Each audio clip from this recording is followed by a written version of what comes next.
আসসালামু আলাইকুম, সুপ্রিয় দর্শক মণ্ডলী। আপনারা জানেন কামাল আহমদ মজুমদার, তাকে আপনারা অনেকেই চিনেন, তার নাম জানেন। 1996 থেকে 2001 পর্যন্ত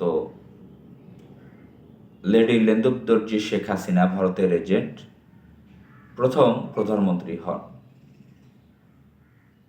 অত্যন্ত কুকৌশলে বিচারপতি হাবিবুর রহমানের মাধ্যমে সরকার গঠন করতে সক্ষমতা অর্জন করে। তো সেই সময়ে কয়েকজন এমপি ছিল পার্লামেন্টে, যাদেরকে মানুষ মাফিয়া, গডফাদার, সন্ত্রাস হিসেবে জানত। তার মধ্যে কামাল আহমদ মজুমদারের নামও ছিল। যেরকম নাম ছিল শামীম ওসমান নারায়ণগঞ্জের, বৃহত্তর নোয়াখালী অঞ্চলের লক্ষ্মীপুরের একজন পৌর মেয়র আবু তাহের, আলতাফ গোলন্দাজ ময়মনসিংহের গফরগাঁওয়ের, কামাল আহমদ মজুমদার ঢাকার মিরপুরে এমপি ছিলেন। ঢাকার তেজগাঁও ছিলেন ডাক্তার SBM ইকবাল। তো এদেরকে মানুষ জানত গডফাদার, সন্ত্রাস হিসেবে। জয়নাল হাজার ছিল ফেনীর, যার ক্লাস বাহিনী নামে একটি বাহিনী ছিল। তো কামাল আহমদ মজুমদার একজন সন্ত্রাসী হিসেবে পরিচিত ছিল তার ছেলের কারণে। ব্যক্তিগতভাবেও লুটপাটে জড়িত ছিল। এখন সর্বশেষ কারাগারে যাওয়ার আগ পর্যন্ত সে লুটপাটে জড়িত ছিল। তো বিশেষ করে তার সন্ত্রাসীপনার জন্য তার তার ছেলে সন্ত্রাসীপনায় লিপ্ত ছিল, যার কারণে কামাল আহমদ মজুমদার ডাকাতি করতো, ঠিক আছে, টাকা পয়সা মারত। ব্যক্তিগত যে সন্ত্রাস, কামাল আহমদ মজুমদার যেরকম ডাক্তার SBM ইকবাল, নারায়ণগঞ্জের শামীম ওসমান, ওই ধরনের ব্যক্তিগতভাবে ক্যাডার তিনি ছিলেন। কিন্তু তার ছেলের কারণে, তার ছেলের সম্ভবত নাম জুয়েল, সে ঢাকার বনানী এলাকার একজন ব্যবসায়ীকে মেরে ফেলেছিল। সেই সময় এটা টক অফ দ্য কান্ট্রি ছিল। টক অফ দ্য কান্ট্রি ছিল না, থাকে না নিউজে।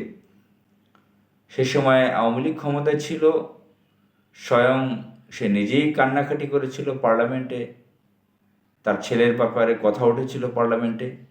আমাদের বিষয়গুলো খেয়াল আছে। কামাল আহমদ মজুমদার সহ যে নামগুলো বললাম, তাদের নাম মিডিয়াতে তখন আসতো গডফাদার, সন্ত্রাস, মাফিয়া ইত্যাদি হিসেবে। তো আরেকজন নাম ছিল মায়া চৌধুরী, তার নামটা কিছুক্ষণ আগে বলতে বলে গিয়েছি, চাঁদপুরের বাড়ি। তো মায়া চৌধুরীর ছেলেও দীপু চৌধুরী, সেও বড় ধরনের কুখ্যাত সন্ত্রাস। মায়া চৌধুরী নিজেও একজন সন্ত্রাস ডাকাত। তো উত্তরাতে তাদের সন্ত্রাসীপনা রয়েছে ঢাকার আরও বিভিন্ন জায়গায়।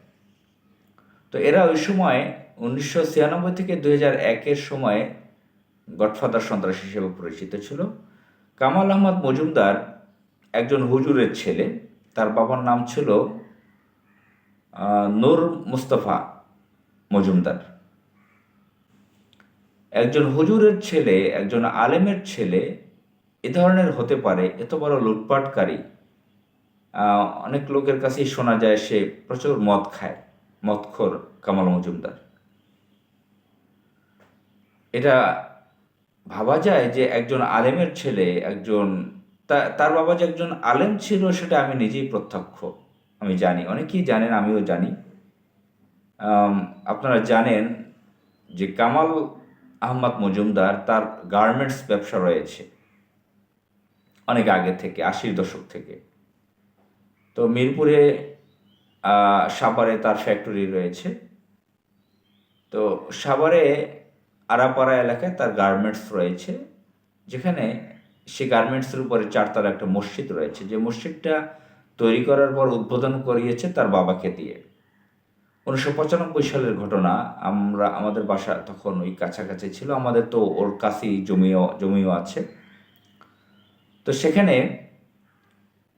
কামাল আহমদ মজুমদারের বাবা জুমার নামাজ পড়ালেন, তিনি সূরা আর রহমান পুরাটা পড়লেন, তিনি জুমার নামাজ পড়ালেন।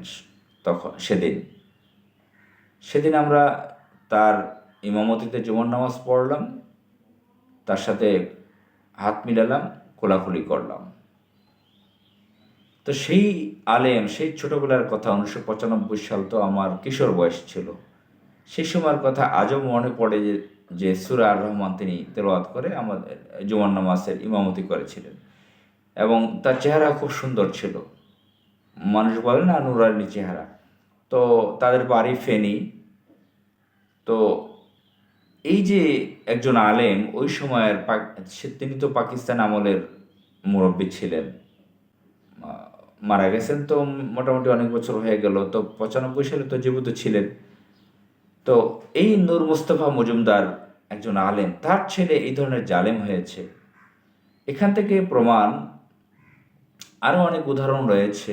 আমরা ঢাকার কয়েকজন বিএনপি নেতার নাম বলতে পারবো যার বাবা একজন আলেম ছিলেন। দুজন নেতা আছেন বেশ নামকরা প্রভাবশালী ঢাকা মহানগরীর উত্তরে,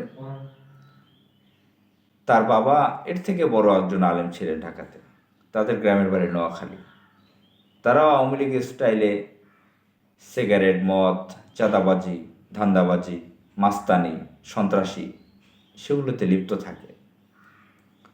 তো এই হচ্ছে আমরা আমাদের দেশে যাদেরকে আলেম হিসেবে চিনি, ইসলামিক স্কলার, আলেম, হুজুর, তাদেরকে মাওলানা বলা হয়ে থাকে। বাংলাদেশের আলেমদের, অধিকাংশ আলেমদের ছেলে মেয়েদের ঠিক মতন পরিচর্যা করে না, যত্ন করে না, তাদেরকে ইসলামিক হয়ে ওঠার জন্য সহযোগিতা করে না। তারা একসময় হয়ে যান জালেম। কবি শামসুর রহমান নাস্তিক হিসেবে পরিচিত ছিল, তার বাবা একজন মৌলবী ছিলেন। জাফর ইকবাল একজন নাস্তিক হিসেবে পরিচিত, তার বাবা পুলিশে চাকরি করলেও তিনি একজন ধার্মিক ব্যক্তি ছিলেন। হুমায়ুন আহমদ, জাফর ইকবাল, তারা তো ভাই ভাই, তার পিতা। তো এভাবে আমরা জানি বাংলাদেশের আলেমদের সন্তানরা জালেম হয়ে ওঠে, কারণ তারা নিজেদের ব্যক্তিগত ইনকামের জন্য, তাদের নাম প্রসারের জন্য ব্যক্তিগতভাবে তারা ওয়াজ মাহফিল করে, বিভিন্ন ধরনের অ্যাডভার্টাইজিং করে, নিজেদের নাম ছড়িয়ে দেওয়ার জন্য, বিত্তবান হয়ে যাওয়ার জন্য নানান ধান্দাবাজিতে লিপ্ত থাকেন অনেকেই। আরেকটা ব্যাপার, অনেকে সেটা না করলেও নিজের পরিবারের দিকে তারা তাকায় না, সেদিকে দাওয়াত না দিয়ে বাহিরে বেশি দাওয়াত দেয়। তো কামাল আহমদ মজুমদার একজন নয়, বাংলাদেশের বহু আলেমের, মৌলবীর সন্তানরা আওয়ামী লীগ বিএনপির বড় বড় সন্ত্রাস হয়েছে, নাস্তিক হয়েছে, এটা আমরা আশা করি না। আলেমদের উচিত, ইসলামিক স্কলারদের উচিত তাদের সন্তান স্ত্রীদের দিকে নজর দেওয়া, তারাও যাতে ইসলামিক হয়ে ওঠে। আসসালামু আলাইকুম।